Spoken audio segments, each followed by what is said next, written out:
Salam sejahtera buat kita semua.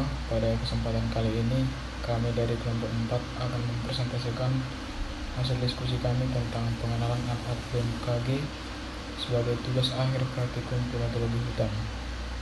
Sebelumnya, saya akan memperkenalkan anggota dari kelompok 4, yaitu Anjeli Triwani, Ajar Nofriza Sihotang, Yuri Silaban, Erika Trinita Guntom, Manuel Prayoga, Raina Lisiagian, Renata Andini Dewi Tarigan, Resi William Simamola, dan Riyad Pardosi. Adapun hasil dari diskusi kami tentang pengenalan alat-alat BMKG yaitu sebagai berikut. Yang pertama ada pengukuran radiasi matahari. Pengukur radiasi matahari terbagi menjadi 3 alat, yaitu yang pertama Gun Belani. Gun Belani merupakan alat klimatologi yang berbentuk bola berwarna hitam yang dilindungi oleh bola kaca yang berisi air dan dihubungkan oleh tabung buret. Gun Belani mempunyai bagian sensor yang berwarna hitam pekat dari berbentuk bulat yang dihubungkan oleh tabung butter dengan skala milimeter. Fungsi dari Gun Belani yaitu untuk mencatat intensitas cahaya matahari sejak matahari terbit hingga matahari terbenam dengan satuan kalori per cm². Gun Belani adalah instrumental yang mempunyai fungsi untuk mengukur intensitas cahaya matahari dengan satuan kalori per cm² per menit. Cara kerja Gun Belani adalah ketika memasang alat pada pagi hari, alat dibalik hingga semua cairan yang tertampung di bola hitam dan cairan dalam tabung butter mendekati nol. Kemudian alat dipasang di tempat semula. Panas yang ditimbulkan oleh cahaya matahari akan menguap zat cair yang ada dalam bola hitam. Alat yang kedua yaitu aksinograf bimetal. Aksinograf bimetal adalah alat yang mencatat intensitas cahaya matahari secara otomatis dengan menggunakan satuan kilokalori per cm². Aksinograf bimetal merupakan sebuah alat klimatologi yang berfungsi untuk mengukur intensitas total radiasi matahari. Aksinograf bimetal terdiri dari 2 strip bimetal hitam yang berfungsi menyerap radiasi cahaya matahari dan 2 strip bimetal putih berfungsi mencerminkan radiasi matahari. Aksinograf bimetal terdiri dari 2 strip bimetal hitam dan strip bimetal putih. Bimetal hitam akan mencekungkan jika suhu mengalami kenaikan. Gerakan tersebut akan terekam pada kertas rekaman.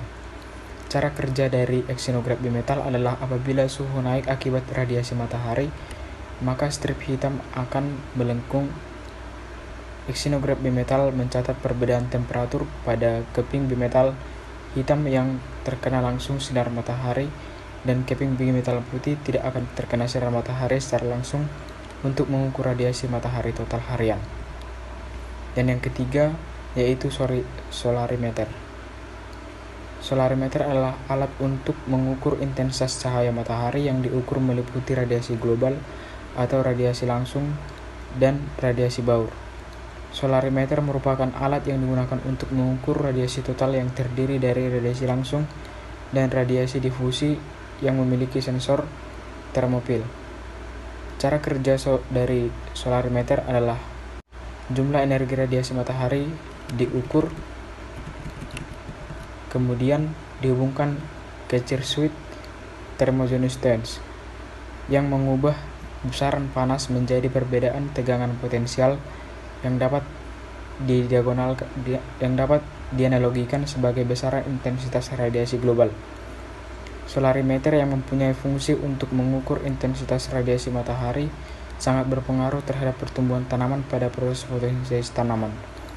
Intensitas, kualitas, dan lama penyinaran matahari akan sangat berpengaruh terhadap pertumbuhan dan perkembangan tanaman. 2. Pengukuran lama penyinaran matahari. Alat Campbell-Stock. Campbell-Stock adalah alat yang digunakan untuk mengukur lama penyinaran matahari yang menggunakan satuan jam atau persentase bias harian. Campbell-Stock juga merupakan alat ukur analog durasi harian penyinaran matahari yang biasa digunakan BMKG. Campbell-Stock terdiri dari bola kaca plat logam berbentuk cekung, skrup penahan bola kaca, dan kertas biasa mempunyai 3 macam jenis, yaitu lengkung panjang. Campbell Stokes memiliki 2 komponen utama, yaitu bola kaca berdiameter 10 cm yang mempunyai fungsi sebagai lensa cembung, dan kertas bias yang terdiri dari 3 bentuk, yaitu lengkung pendek, lurus, dan lengkung panjang. Cara kerja Campbell Stokes adalah bola kaca mengumpulkan sinar matahari pada titik fokusnya, dan di bawah bola kaca terdapat sebuah lempengan baja yang mempunyai lebar 10 cm.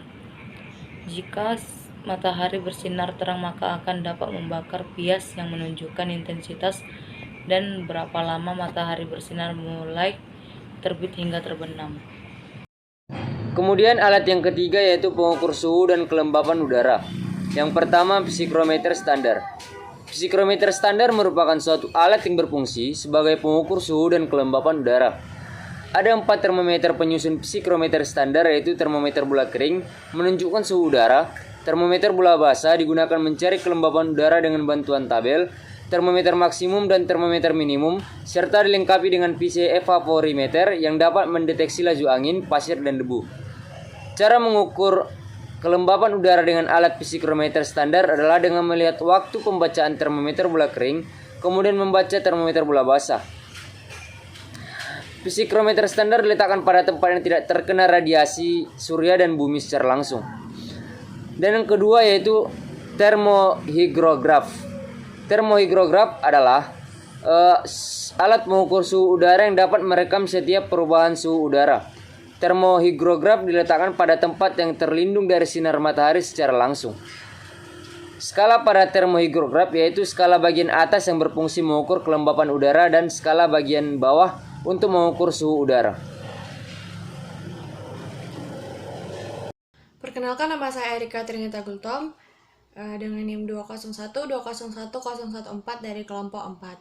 Di sini saya akan menjelaskan alat keempat, yaitu pengukuran suhu dan kelembapan tanah, di mana dibagi menjadi 2, yaitu termometer tanah bervegetasi dan termometer tanah gundul. Yang pertama, termometer tanah bervegetasi, di mana alat ini memiliki prinsip yang sama dengan termometer biasa, di mana memiliki fungsi untuk mengukur suhu dan kelembapan tanah. Cara pengukurannya yaitu dengan membuat lubang dengan kedalaman yang diinginkan. Kemudian letakkan termometer ke dalam tanah, lalu ditimbun dengan tanah. Lalu setelah beberapa menit, ambil dan suhu sudah dapat dibaca. Yang kedua, termometer tanah gundul. Termometer ini berprinsip sama dengan termometer tanah bervegetasi. Hanya saja bedanya, termometer ini digunakan untuk mengukur suhu dan kelembapan pada tanah yang tidak bervegetasi. Cara mengukurnya sendiri atau cara kerja dari termometer ini adalah apabila suhu naik, maka air raksa dalam reservoir akan naik dan menunjukkan skala pada pipa.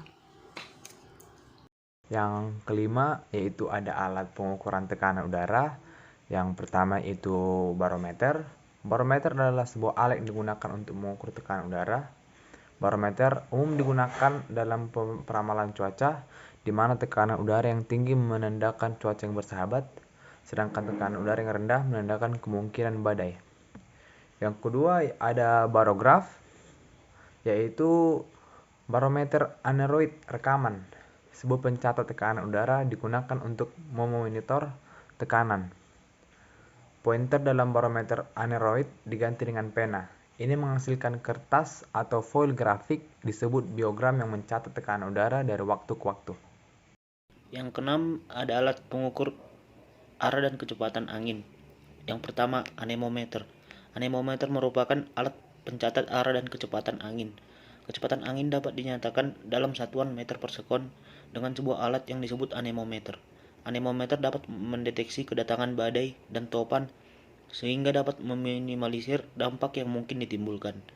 Anemometer ditempatkan pada sebuah penyangga di atas permukaan tanah dengan tujuan agar kerja anemometer lebih optimal. Kecepatan angin diukur dengan anemometer cup dengan 3 atau 4 logam berlubang kecil, sehingga angin tertangkap dengan cup berputar. Cup pada anemometer berperan sebagai penangkap rangsangan berupa angin. Kap yang terkena angin akan menggerakkan alat yang berfungsi sebagai pengukur kecepatan angin. Kap anemometer bergerak searah dan menimbulkan sebuah arus yang disebut dengan arus analog. Arah angin yang diukur dihitung dari arah angin mulai berhembus. Yang kedua ada wind force. Wind force adalah sebuah alat yang digunakan untuk mencatat arah dan kecepatan angin sesaat. Wind force merupakan pengukuran kecepatan rata-rata angin berbentuk speedometer dalam satuan kilometer per jam. Kecepatan angin diperkirakan berdasarkan gerakan plat yang terdapat pada wind force. Alat ini berada pada ketinggian 2-15 meter. Wind force merupakan jenis anemometer tersederhana daripada jenis yang lain. Yang ketujuh yaitu alat pengukur hujan. Alat pengukur hujan ini terbagi menjadi 4. Yang pertama yaitu ombrometer observatorium, yang artinya yaitu salah satu jenis alat dari penakar hujan yang berbentuk silinders dan digunakan untuk menghitung curah hujan secara manual setiap hari dengan cara kerja. Di atas penakar hujan observatorium tersebut terdapat lubang dan saringan agar hanya air hujan yang masuk ke dalam penakar hujan tersebut. Yang kedua itu ada ombrometer tipe Hellman. Ombrometer tipe Hellman ini digunakan untuk mengukur curah air hujan yang ditampung, akan mendorong pelampung yang terhubung dengan pena. Pena tersebut akan menggores kertas bias yang dipasang pada tabung jam berputar. Ini sesuai dengan pendapat Nugroho pada tahun 2012 yang menyatakan alat pengukur curah hujan tipe Hellman ini digunakan untuk mengukur curah hujan dengan prinsip kerja, yaitu air hujan ditampung yang kemudian airnya akan mendorong pelampung yang terhubung langsung dengan pena. Yang ketiga yaitu automatic rain sampler. Automatic rain sampler ini adalah alat yang digunakan untuk pengambilan sampel air hujan dengan menggunakan cara kerja metode wet and dry adoption dengan bantuan APS atau lebih dikenal dengan automatic rain sampler atau ARS. Kemudian yang keempat itu ada automatic rain gauge, yang artinya yaitu dilakukan untuk mengukur curah hujan secara otomatis dan juga menggunakan penakar hujan biasa untuk membandingkan kedua data yang diperoleh. Hal ini sesuai dengan pendapat Lazario L. tahun 2014 yang menyatakan bahwa automatic rain gauge ini mengindra curah hujan menggunakan sensor dengan data curah hujan tersimpan. 8. Pengukur tingkat penguapan air. A. Open pan evaporimeter. Open pan evaporimeter berfungsi sebagai pengukur penguapan air secara langsung dan menggunakan satuan milimeter.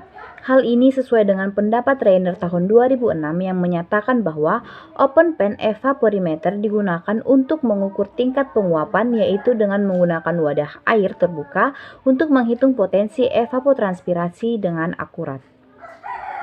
Open pan evaporimeter mempunyai fungsi dalam pertanian sebagai alat untuk memperhitungkan kebutuhan air di suatu wilayah yang terkait dengan kekeringan dan kebutuhan air tanaman untuk pengaturan air dan irigasi pertanian, dan menjadi indikator dalam penentuan pola tanam bagi petani.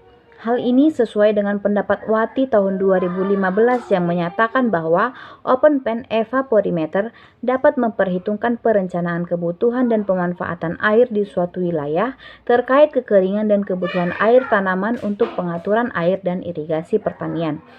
Pendapat ini juga didukung oleh Sevenije tahun 2004 bahwa panci evaporasi berfungsi sebagai pengatur air dan irigasi dan menjadi indikator iklim dalam penentuan curah hujan, sehingga dengan mudah dapat ditentukan tanaman yang cocok ditanam oleh petani.